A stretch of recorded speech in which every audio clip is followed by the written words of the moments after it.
Muy buenas tardes.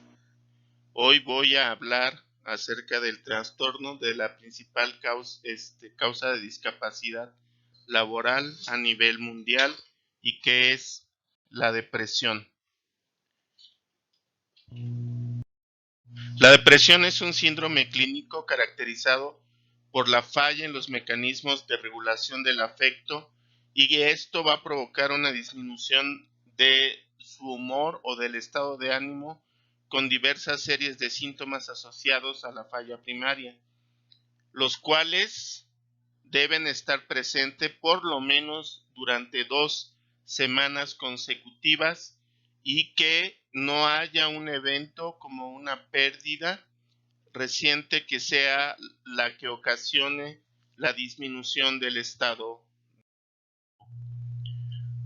La etiopatología de esta enfermedad es diversa. Hay factores genéticos, hay factores biológicos y hay factores sociales. Uno de los principales factores sociales que pudiera estar afectando o produciendo la aparición de un síndrome depresivo es la relación o la fractura que se da en la relación con la madre en etapas muy tempranas.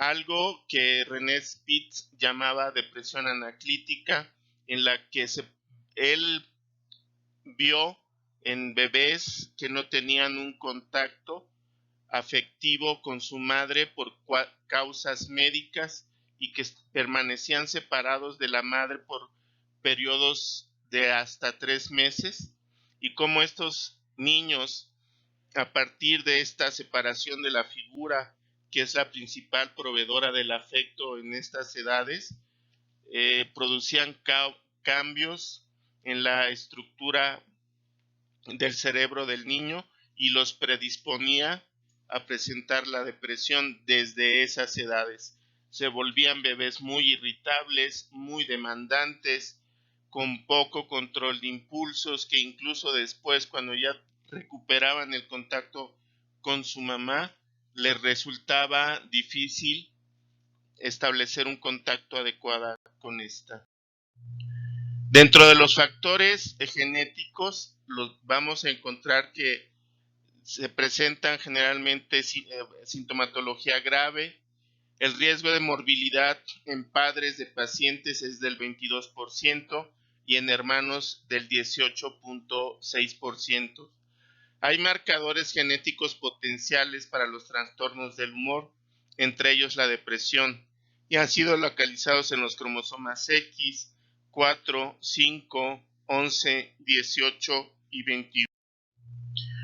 Un polimorfismo funcional en la región promotora del gen transportador de la serotonina modula la influencia de eventos externos en la depresión. Los individuos con una o dos copias de alelo corto del 5-HTT muestran más síntomas depresivos, depresión diagnosticable y tendencias suicidas con relación a eventos estresantes en comparación con individuos que presentan un solo alelo. Dentro de los factores biológicos están las hipótesis de las aminas biógenas, alteraciones neuroendocrinas, alteraciones inmunológicas, alteraciones neuroanatómicas y, como lo mencioné anteriormente, que pueden derivarse de estímulos desde el nacimiento del bebé por una conexión social rota con la figura materna. Los factores biológicos en la disminución de monaminas biógenas como la serotonina, noradrenalina y dopamina a nivel del sistema nervioso central. Aquí vemos un diagrama de los diferentes aminas biógenas involucradas con la depresión, dentro de los que principalmente se están involucrados serían la serotonina, la noradrenalina y en menor grado la dopamina. Todos ellos teniendo como varios precursores a partir del triptófano. Por eso muchas de los tratamientos alternativos o naturistas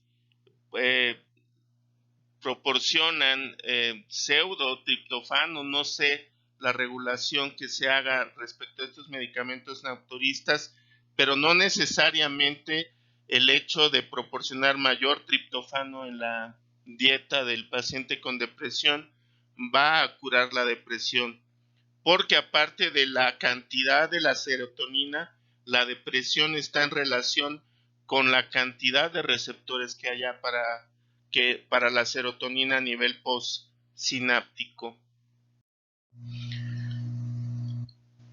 La serotonina es sintetizado a partir, ya lo mencioné, del aminoácido triptófano, que es un vasoconstrictor de plaquetas que inhibe la secreción gástrica y estimula el músculo liso, ejerce un papel excitatorio, potencia indirectamente efectos de noradrenalina u otras aminas, es decir, tiene una actividad reguladora sobre la noradrenalina.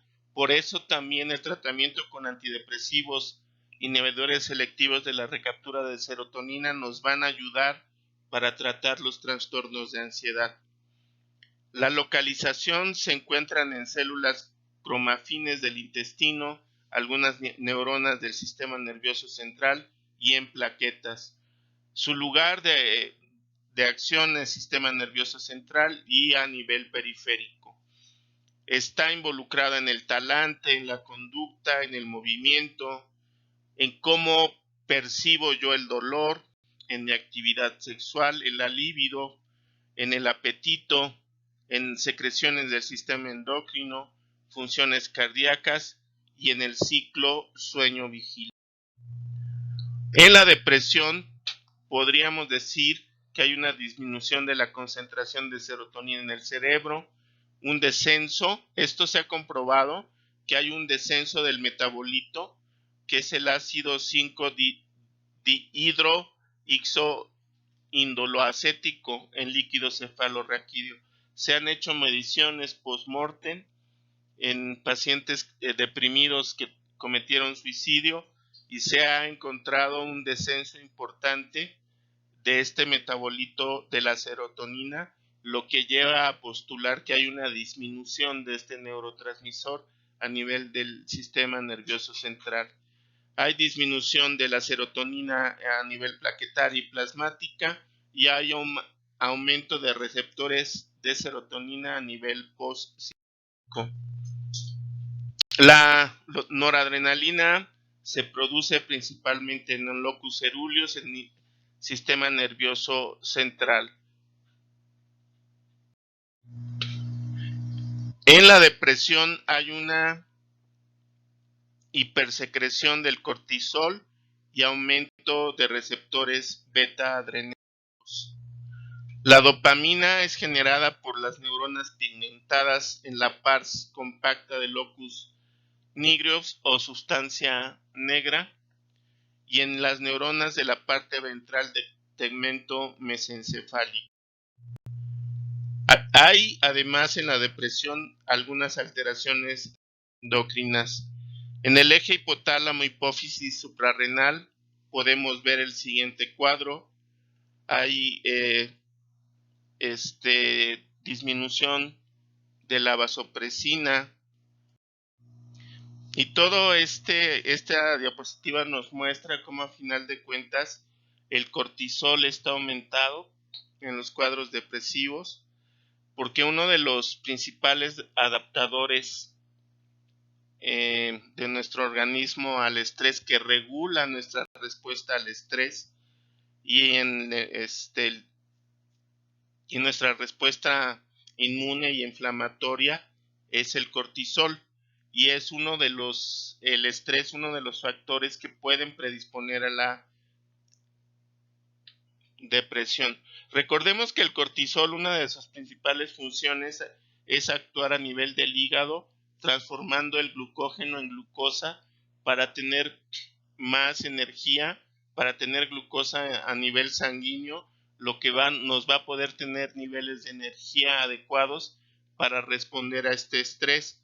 pero el cortisol también tiene receptores a nivel de hipocampo que afectan a neuronas serotoninérgicas, es decir, neuronas que producen serotonina y que ante estados crónicamente elevados de cortisol, estas neuronas son hipersensibles y mueren por un proceso inflamatorio crónico producido por el cortisol.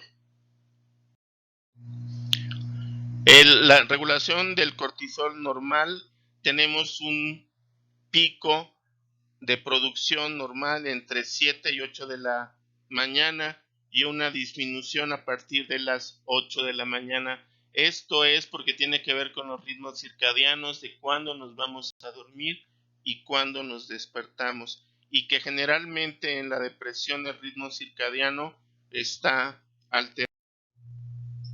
Aquí lo podemos ver como hay una inversión de los ciclos normales de la producción de cortisol, y por eso una de las características de la depresión mayor son el insomnio.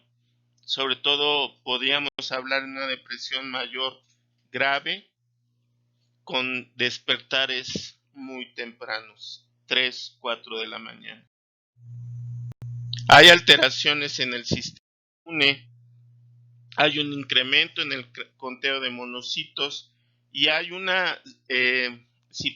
aumento en las citoquinas proinflamatorias, y se ha estudiado mucho la interleucina IL-6, en la que se ha encontrado un aumento a nivel importante, tan importante que pueden en ciertos casos de la depresión, la interleucina IL-6, que es una interleucina proinflamatoria, que puede estar a niveles tan elevados como si el individuo presentara una sepsis generalizada. Tiene una especial afectación a nivel cerebral y a nivel cardíaco, que son muy sensibles a este incremento de la IL-6, y interviene de forma también importante en la disponibilidad de la serotonina a nivel del sistema nervioso central. Alteraciones anatómicas. Hay alteraciones en los circuitos neuroanatómicos de la afectividad, el circuito límbico talámico cortical. Entonces, lo que yo podría decirles dentro de la etiopatología, la enfermedad, es que ¿qué pasa si de repente yo como ser humano tengo factores genéticos en que miembros de mi familia ya sufrieron de depresión, mamá, papá, abuelos, ya tengo el factor genético, de repente soy un producto no planeado, soy producto de un embarazo accidental, que muchos, me atrevería a decir que la mayoría de nosotros somos accidentes, que somos embarazos no planeados y que podemos ser no aceptados. Esto va a afectar la idea preconceptual que tienen los padres, es decir, más o menos las mujeres a los 14, 13 años ya se imaginan cómo quieren a sus hijos, a qué edad los quieren, qué nombre les van a poner, cómo quieren a sus esposos. Los hombres tardamos un poquito más en presentar estas ideas preconceptuales y tenemos las mismas imágenes de nuestros hijos. Culturalmente los hombres es más frecuente que deseen que el primer hijo sea varón. Entonces se empieza a presentar un ciclo en el que se presenta un embarazo no deseado, hay estrés, puede haber ansiedad, hay discusiones entre la pareja, la mujer presenta un aumento del cortisol que va a atravesar la barrera placentaria, que va a llegar al producto y que va a afectar en el desarrollo de su cerebro. Si continuamos con este ciclo, ¿qué va a pasar con el nacimiento de un hijo que no es planeado ni deseado? La relación y la diada madre-hijo va a ver afectada. no va a recibir tal vez el niño o la niña el afecto, las caricias necesarias que necesita todo este circuito límbico, estriado, pálido, talámico, cortical para desarrollarse de forma adecuada. Entonces el niño ya va a presentar una citoarquitectura diferente a la de un bebé que sí fue planeado, que sí fue aceptado, que sí recibió el afecto y los cuidados de la madre y del padre, y aunque tenga factores genéticos para la depresión, su riesgo de presentarla va a ser menor a este bebé que no tuvo las mismas condiciones. Estas son algunas imágenes de utilizando medios que miden el metabolismo a nivel cerebral, utilizando glucosa, su consumo, y podemos ver cómo las áreas afectadas en pacientes deprimidos y no deprimidos. Hay una perfusión reducida bilateral en lóbulos frontales y temporales. La depresión parece estar caracterizada por disfunción primaria en la corteza prefrontal y los ganglios basales. La epidemiología de la depresión mayor. El 5% de la población mundial sufre de algún trastorno depresivo. La prevalencia a lo largo de la vida en los hombres es del 5 al 12%. La prevalencia a lo largo de la vida en las mujeres es del 10 al 25%. Hay una proporción 2:1 de mayor depresión en mujeres que en hombres. La prevalencia de episodios de depresión mayor en alguna vez en la vida es del 3.3%, en los últimos 12 meses 1.5%, en el último mes 0.6%. Se estima que para este año la depresión mayor ya es la segunda afección discapacitante, superada tal vez por la cardiopatía isquémica, y en la que se ha encontrado una gran relación entre depresión mayor y la aparición de cardiopatías de este tipo. Hay algunos estudios incluso que demuestran que es más fácil que un paciente deprimido con depresión mayor no tratada, es más fácil de que presente un infarto que un paciente que sea fumador. La depresión, y esto es muy importante, ataca a cualquier grupo de edad. Ya lo mencioné, incluso en bebés, en recién nacidos, en que René Spitz describe claramente lo que él llamó la depresión anaclítica, también llamado hospitalismo, en niños prematuros, en niños que tienen alteraciones médicas, en edades muy tempranas, antes del año de edad, en el que se separan de la madre, de la figura materna, que es la principal proveedora del afecto, del amor, y no reciben los estímulos necesarios.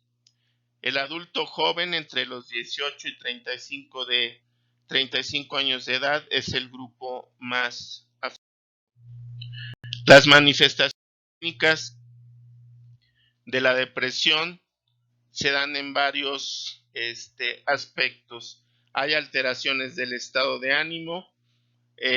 Podemos decir que hay un ánimo depresivo o una tristeza, que ya lo mencioné antes, no tiene que ver con una pérdida reciente importante del sujeto, es decir, no está en un periodo del duelo, a excepción en que el individuo tenga una reacción depresiva o depresión en respuesta a un duelo no resuelto a edades más tempranas en su vida, y una segunda pérdida desencadena un cuadro depresivo, es decir, un duelo exagerado para la pérdida, y en el que sí es necesario valorar el tratamiento, ya sea farmacológico o psicoterapéutico. Hay irritabilidad, sobre todo en niños y adolescentes. El principal síntoma es la irritabilidad y la agresividad. Muchos niños son sobrediagnosticados con TDA, es decir, con trastorno de déficit de atención, porque el síntoma que ellos presentan en la depresión es la irritabilidad y la agresividad, y pueden estar agrediendo a varios compañeros, y muchos maestros confundir esto con un déficit de atención. En los hombres también, por el tipo de educación que recibimos, nos resulta más complicado expresar emociones.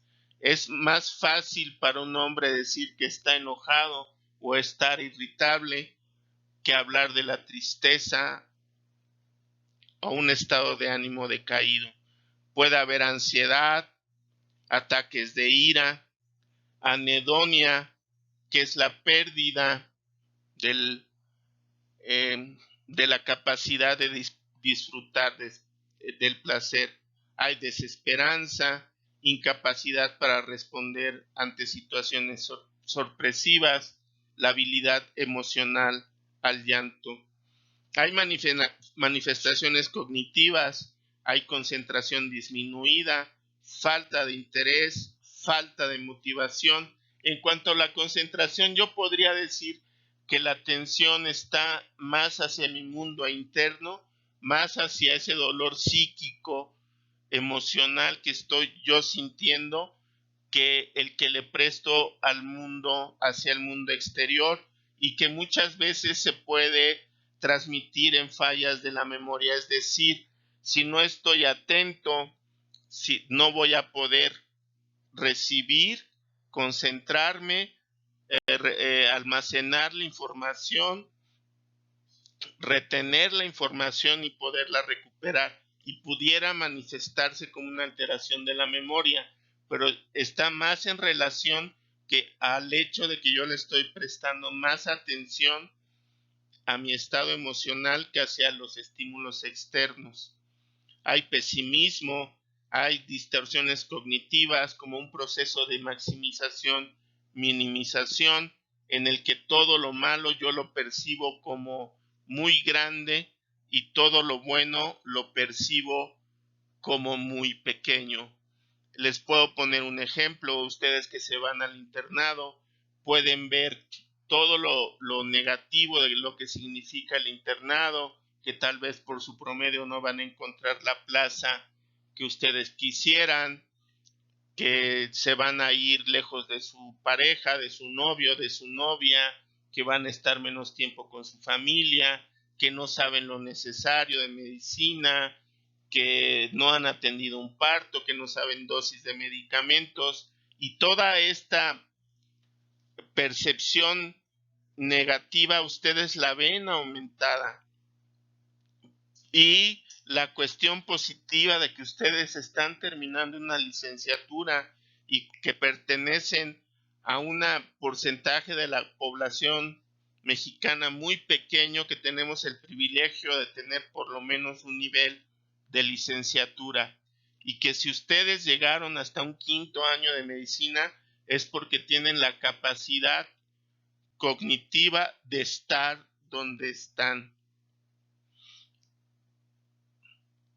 Hay también pensamientos de muerte y rechazo, una culpa inapropiada. El pensamiento de muerte más común es: ojalá yo me quedara dormido y todo esto tan negativo, tan negro que estoy yo viviendo desapareciera. Puedo sentirme culpable, sobre todo ante situaciones de enfermedad en los familiares cercanos. Cuando una de las cuestiones que yo les sugiero a ustedes como futuros médicos es que nunca de los nunca sean médicos de su familia, porque hay una serie de transferencias contra transferencias que van a afectar su objetividad, y nunca van a poder ver de forma adecuada a estos familiares como sus pacientes. Hay también una hipersensibilidad al rechazo. Dentro de las manifestaciones somáticas o físicas hay una disminución de la energía, puede haber un retardo o en algunos casos un aumento en la actividad psicomotriz voluntaria, puede haber insomnio que puede ser inicial, intermitente o terminal, o en algunos casos graves hasta un insomnio total. Hay hipersomnia diurna, disminución o aumento del apetito, disminución o aumento del peso. Puede haber cefaleas, tensión muscular, dolores, somatizaciones, disminución de la libido, disfunción eréctil, retraso del orgasmo, anorgasmia, gastritis, colitis, sensación de quemación abdominal, dolor generalizado de músculos y articulaciones. Dentro de este espectro psicopatológico de la depresión hay dos síntomas cardinales para poderla diagnosticar como depresión mayor, y esto es la tristeza y la anedonia. Y que recordemos que en algunos miembros de la población la tristeza la podemos tomar como un equivalente, la pérdida de interés en sus actividades cotidianas, o la irritabilidad y la agresividad. Pero la anedonia, la capacidad de disfrutar de los placeres de la vida, como puede ser la comida, como puede ser el sexo, tiene que estar presente la anedonia para poder yo estar hablando de una depresión mayor. Manifestaciones conductuales, hay dificultades interpersonales, ya sea con la pareja, con sus compañeros, con la familia. Puede haber evitación, aislacionismo, disminución en la productividad, disminución en actividades placenteras, ya lo mencionaba, disminución de la actividad sexual, que incluso puede ser un motivo de divorcio. Trabajar compulsivamente, lo que se llama workaholics, o puede haber algo que son las defensas maníacas de la depresión y que se presentan de forma inconsciente. Son personas que siempre tienen que estar haciendo algo, estar de fiesta, estar trabajando, estar estudiando, porque en el momento en el que yo me detengo y me quedo a solas conmigo mismo, es abrumador, porque en ese momento siento toda la tristeza, toda la sintomatología depresiva. Entonces, si alguno de ustedes son de estas personas que siempre están de fiesta, que son excesivamente trabajadoras o tienen que estar estudiando todo el tiempo, yo los invitaría a que hicieran una valoración de por qué tienen estas conductas. Puede haber el famoso cutting, cortaduras, automutilación, comportamientos autodestructivos o incluso conductas parasuicidas o suicidas, es decir, tomamos actividades de riesgo. Puede aumentar la violencia y un aumento de la dependencia a sustancias o a personas. Hay otras manifestaciones como falta de iniciativa, incapacidad para iniciar y terminar proyectos, tomar decisiones precipitadas e inconvenientes, y en casos muy graves pueden llegar a presentarse manifestaciones psicóticas que pueden ser generalmente concordantes con mi estado de ánimo. En varios estudios se han detectado dolor hasta en un 76% de pacientes con trastorno depresivo mayor. Los más frecuentes son síndromes dolorosos, son el dolor muscular, la fibromialgia, el dolor abdominal, la cefalea, el dolor articular y cervical. La historia natural de la depresión no tratada Estamos en una eutimia, es decir, en un estado de ánimo normal. Aparece la depresión, que tiene una vida media de hasta 2 años, en el que podemos bajar hasta grados muy fuertes de depresión.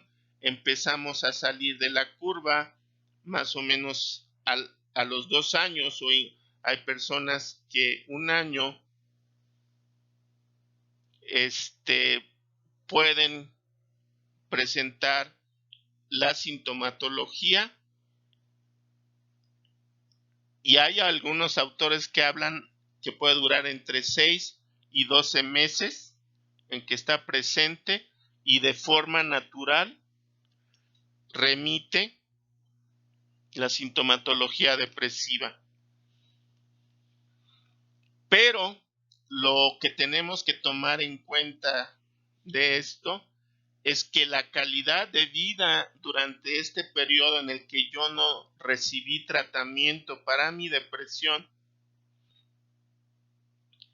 es sumamente baja. Puedo perder mi trabajo, puedo perder mi relación de pareja, y el 15% de los pacientes con depresión mayor cometen suicidio.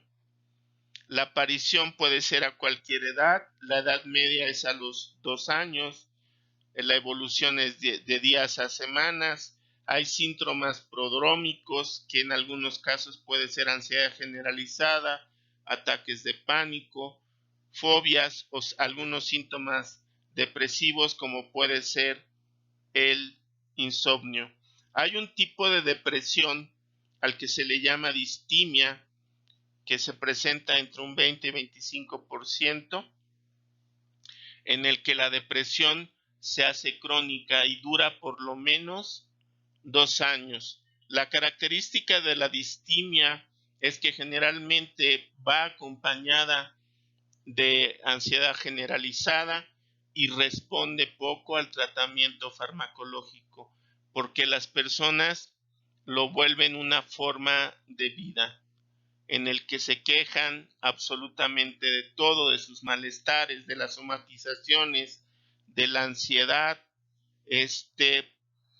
y que estas personas, el abordaje que se tendría que hacer es a través de los fármacos antidepresivos, pero acompañarse de psicoterapia, principalmente tipo cognitivo-conductual, para modificar sus esquemas de pensamiento y de conducta que los ayuden a salir de la depresión.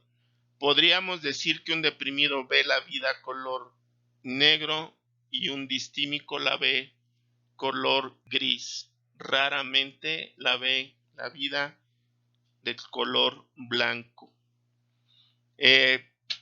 Hay un grupo de pacientes en los que la depresión permanece a lo largo de más allá de 12 meses, aún recibiendo el tratamiento.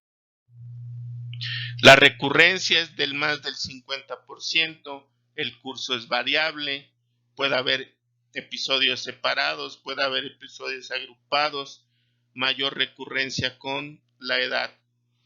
Hay un estado interepisódico en la que hay un funcionamiento psicosocial global generalmente y se vuelve al estado premórbido. 20 a 35% presentan síntomas residuales persistentes de un deterioro laboral o social, y sobre todo si ya se les ha estigmatizado. Hay un patrón estacional. Complicaciones que las más frecuentes es suicidio, actos violentos, dificultades sociales, angustia social y familiar. Estos son algunos de los criterios diagnósticos que no me gustaría hablar de ellos, sobre todo tomando en cuenta que lo que hacemos a veces los médicos, en especial los psiquiatras, es olvidar que estamos valorando, viendo a una persona y no a una enfermedad. Y perdemos todo el contexto al fijarnos solo en el individuo. En especial el DSM-5, que es de la Organización Psiquiátrica Americana, exclusivamente se utiliza en Estados Unidos, tiene validez en Estados Unidos. A nivel mundial, la Organización Mundial de la Salud utiliza el CIE-10, la Clasificación Internacional de Enfermedades, y afortunadamente el CIE-10 no está influenciado ni financiado por laboratorios farmacológicos, como fue algo que ocurrió con el DSM-5. Mi sugerencia a ustedes como médicos generales es que no se basen para hacer un diagnóstico en ninguno de los dos manuales diagnósticos, que lean los libros de psiquiatría, que revisen esta presentación, que platiquen con el individuo, que establezcan el rapport adecuado para poder establecer un diagnóstico. Vamos a ir ahora con el tratamiento presión. Esta es una línea de tiempo de los antidepresivos que empiezan a partir de 1950 con agentes de amplio espectro y que actúan a un nivel amplio de neurotransmisores, y de los que vamos a evolucionar a los tetracíclicos y los tricíclicos, donde podemos hablar de la clomipramina, de la imipramina. La clorimipramina seguía siendo durante mucho tiempo el estándar de oro de los antidepresivos. Si ustedes se acuerdan del término del estándar de oro, es la que más respondían los pacientes para eliminar los síntomas depresivos, aunque conllevaban una gran cantidad de efectos secundarios que no le resultaba tan agradable al paciente. Entonces, a partir de ahí, cada antidepresivo que sale se compara con la eficacia de la clorimipramina. A partir de los 70 empiezan a aparecer agentes que son cada vez más selectivos, que actúan a nivel de 1 o 2 neurotransmisores del sistema nervioso central, que como pudiera ser la maprotilina, amoxapina. A partir de los 80 se presenta una revolución con la aparición de los inhibidores selectivos de recaptura de serotonina, como la fluoxetina, la sertralina, paroxetina, fluvoxamina, citalopram, y llega un momento que la fluoxetina, que el nombre comercial era o es el Prozac, llegó a rebasar a la aspirina como el fármaco de mayor venta a nivel mundial. Todos estos medicamentos presentan mucho menos efectos secundarios y son más tolerados y hay una mayor adherencia al tratamiento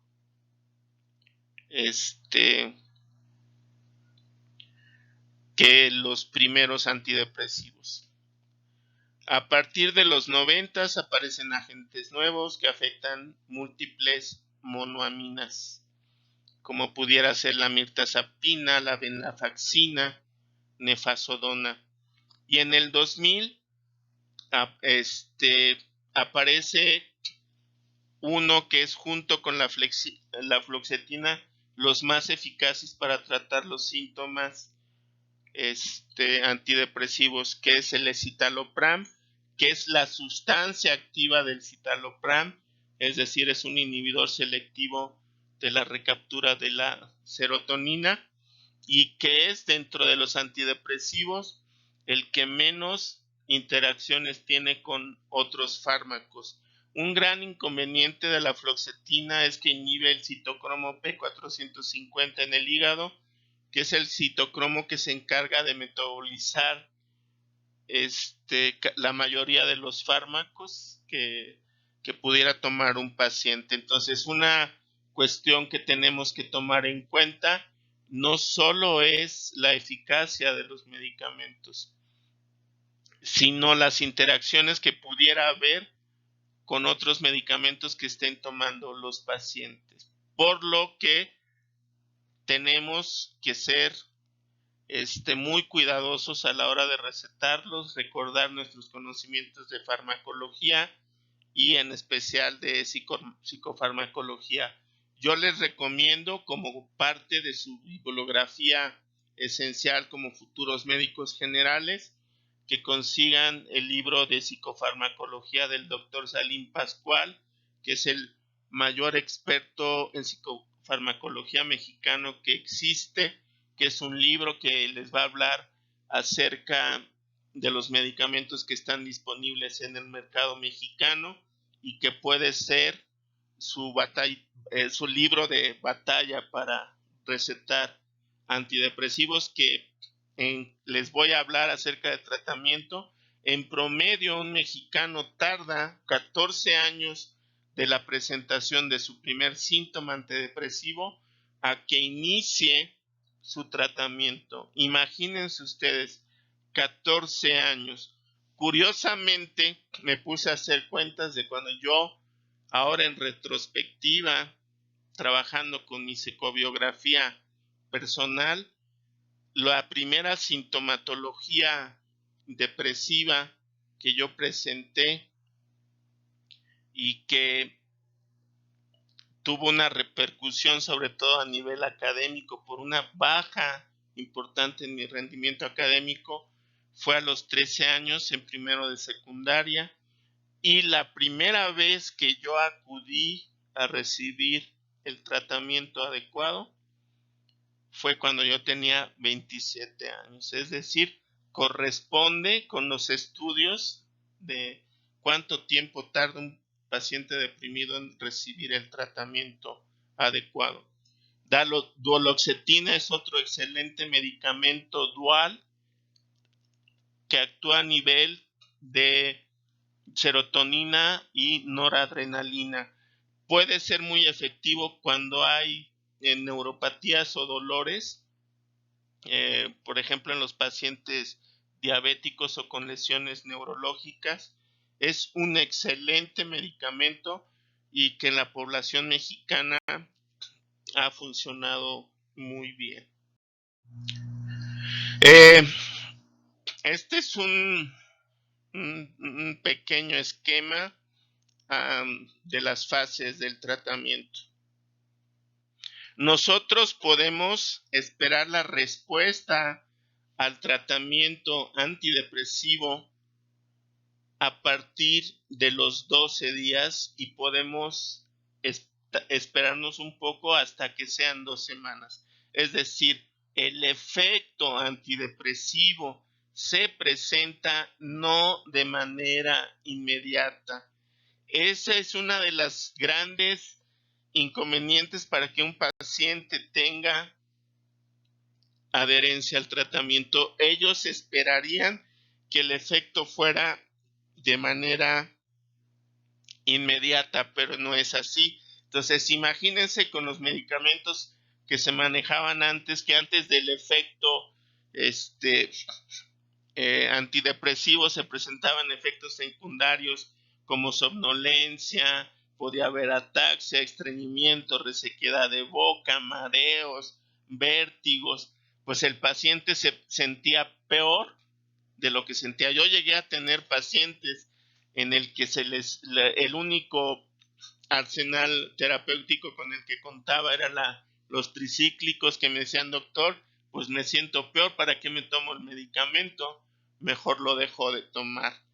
La continuación del tratamiento va entre 4 y 9 meses hasta un año. Lo ideal es que el paciente tome el antidepresivo mínimo entre 6 meses y un año. No suspenderlo antes, porque es muy probable que haya una recaída. Y tomar en cuenta que solo entre el 60 y el 70% de los pacientes con depresión responden al tratamiento farmacológico.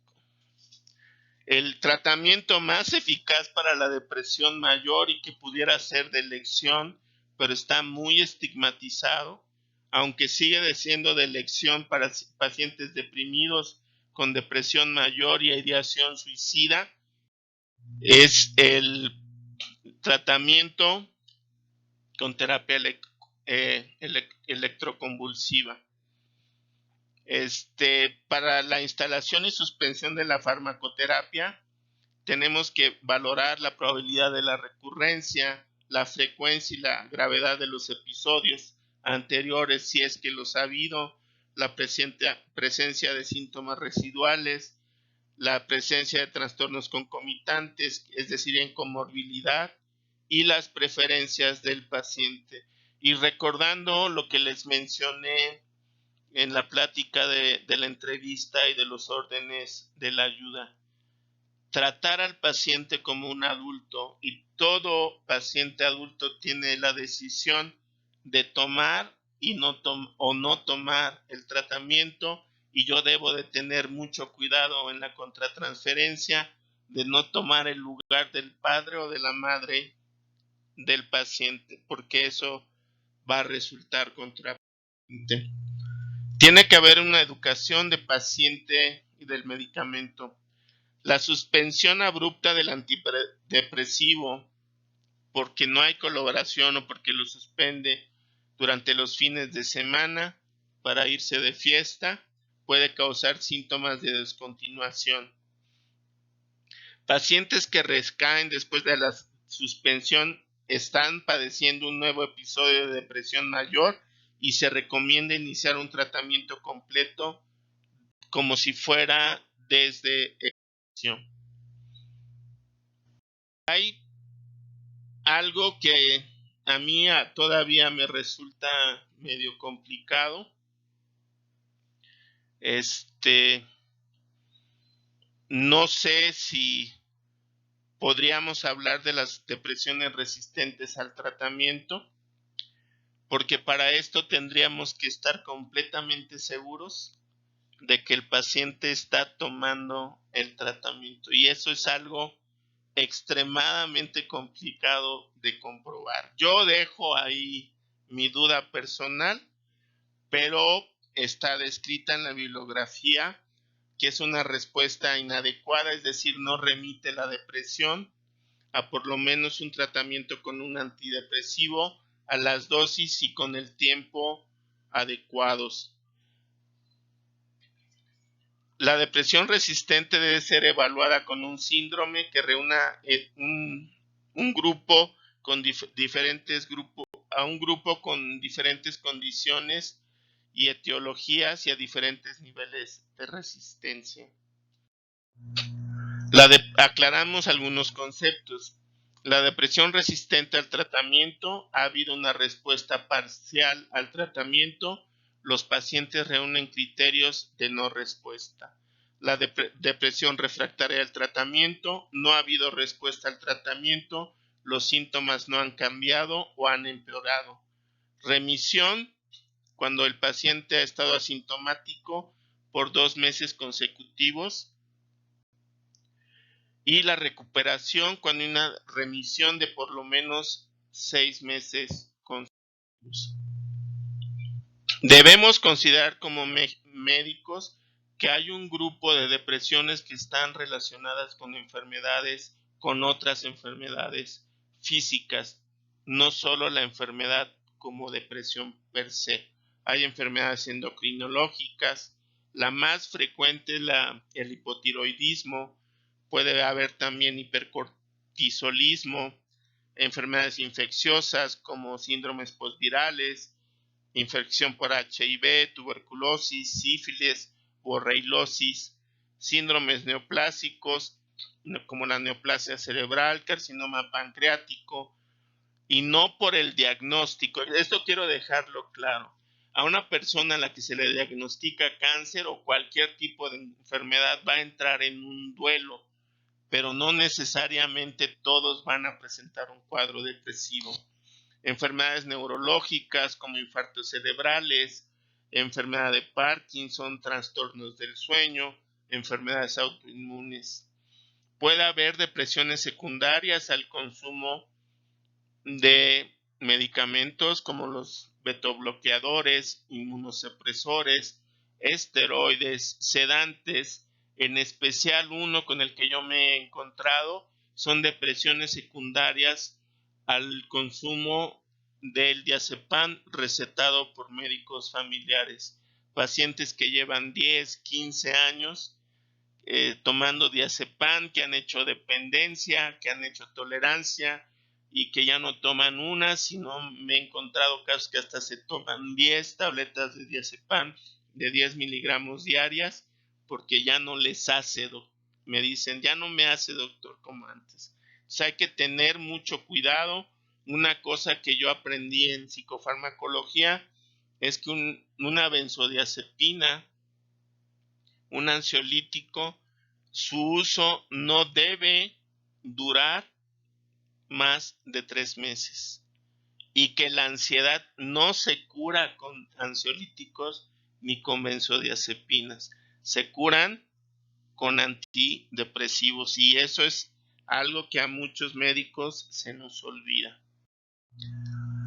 Hay que evaluar la dosis y duración del tratamiento antidepresivo, el número de pruebas terapéuticas, el tipo de medicamentos empleados. Estos son algunos estadios de resistencia de resistencia a la depresión resistente al tratamiento. Estos casos ya los vería más un psiquiatra, un médico especialista.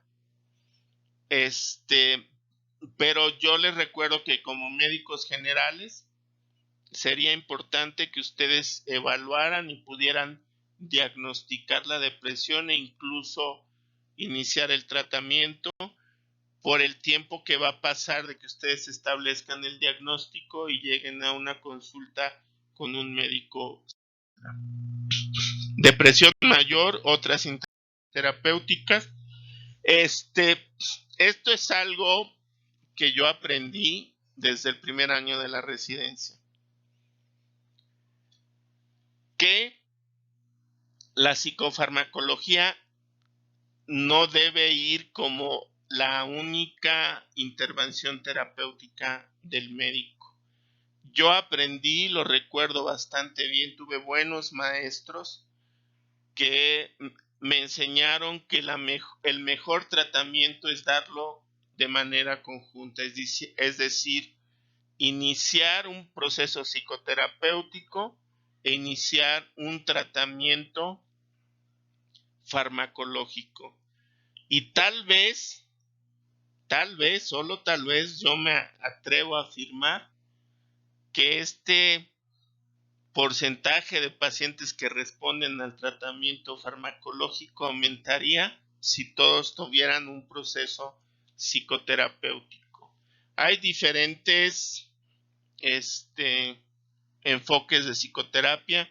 La que se ha encontrado mayor respuesta para volver a ser al individuo productivo, amoroso, buen esposo, buen estudiante, y estoy siendo sarcástico, es la terapia cognitivo-conductual, porque es sumamente complicado que un paciente deprimido, si no está internado, se le dé la incapacidad. Vivimos en un sistema capitalista en lo que es importante para la sociedad es que esta persona deprimida vuelva a ser productiva lo más rápido posible. Entonces, las mediciones científicas de la eficacia de la terapia cognitiva van mucho en relación entre lo rápido que un trabajador puede regresar a producir. Es mi muy particular punto de vista. Entonces, no me voy a meter en mayores rollos. Yo no manejo la terapia con un enfoque cognitivo-conductual. Es la más ampliamente recomendada para una intervención rápida, para una recuperación rápida. Yo la sugeriría, pero no es la única que nos funciona. Otra de las terapias, y ya lo había mencionado hace rato, que es la más efectiva, porque hasta un 90% de los pacientes con depresión mayor responden al famoso TEC. Y que no es como sale en la película, la última que yo vi en la que se ayuda a estigmatizar a la terapia electroconvulsiva es Requiem por un sueño, en el que una viejita que presenta un cuadro esquizofreniforme secundario al consumo de anfetaminas, le dan la terapia electroconvulsiva en vivo y a todo color. Entonces mucha gente se queda con esa idea. Había una persona bastante negativa y nefasta para la psiquiatría en México que estaba en el Consejo de Salud Mental, la hermana del doctor Simi, que era una de las principales estigmatizadoras del tratamiento con terapia electroconvulsiva, y que en otros países como en Alemania, en Suecia, en Estados Unidos, la terapia electroconvulsiva está muy avanzada y es una bastante buena opción para tratar la depresión. Aquí en México, la principal indicación de la TEC, de la terapia electroconvulsiva, es cuando son formas graves con alta ideación, es decir, intencionalidad y potencialidad suicida, en trastornos de depresión psicótica. No presenta contraindicaciones absolutas.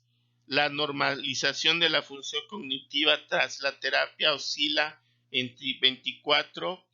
Es un poquito. ¿Cuál es el principal efecto secundario de la TEC? Son fallas de la memoria que remiten con el tiempo. ¿Cuál es la teoría de por qué actúa sobre la depresión? Es que aumenta la permeabilidad de las membranas celulares en las neuronas a todos los neurotransmisores, es decir, produce una regulación de todos los neurotransmisores a nivel central. Entonces todos estos circuitos serotoninérgicos, noradrenérgicos, dopaminérgicos se normalizan y la depresión remite. Y digo, y si se me olvida que a mí me llevaron al hospital porque me quería suicidar, pues es un efecto secundario benéfico. Hay otra terapia que es muy efectiva, sobre todo sobre síntomas cognitivos, que es la estimulación magnética transcranial, en la que un capacitador genera pulsos magnéticos. Hay una bobina y una unidad enfriadora del sistema.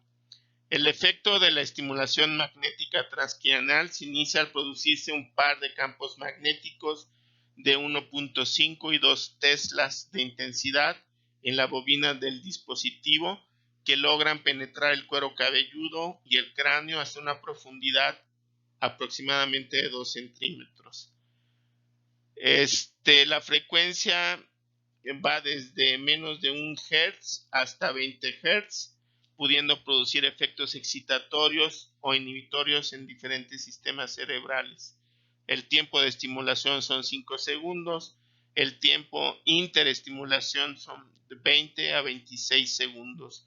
El mejor equipo que existe en México lo tiene la UNAM, y dentro de los estudios que han publicado, ya lo mencionaba, lo primero que han visto es que hay un mejoramiento cognitivo muy comprobable, muy medible, y que incluso se refleja en el promedio de los estudiantes de la UNAM que han recibido este tratamiento. Existe también el Instituto Nacional de Psiquiatría, y a nivel particular, aunque a nivel particular no podríamos decir que sea accesible a toda la población. Estos son algunos datos de la estimulación magnética transcraneal. Para recibir este tratamiento se tienen que reunir ciertos criterios. Incluso en el Instituto Nacional de Psiquiatría no se lo dan a cualquier paciente. Son pacientes que necesitan entrar a protocolos de estudio bien específicos. Se ha aplicado también en manía, en el trastorno obsesivo compulsivo. Mecanismos de acción de la estimulación electromagnética transcranial. Hay un incremento en la concentración de dopamina en hipocampo, hay un incremento en la liberación de noradrenalina en locus coeruleus y en su región neuroendocrina, y lo que va a llegar a una regulación de la liberación de cortisoides, es decir, del cortisol. Y hay un incremento del factor neurotópico cerebral. Muchas gracias, espero que les haya sido de utilidad esta presentación. Por favor, cualquier duda, ya sea por que me dejen algún comentario en el video o que me manden sus dudas por WhatsApp. Gracias.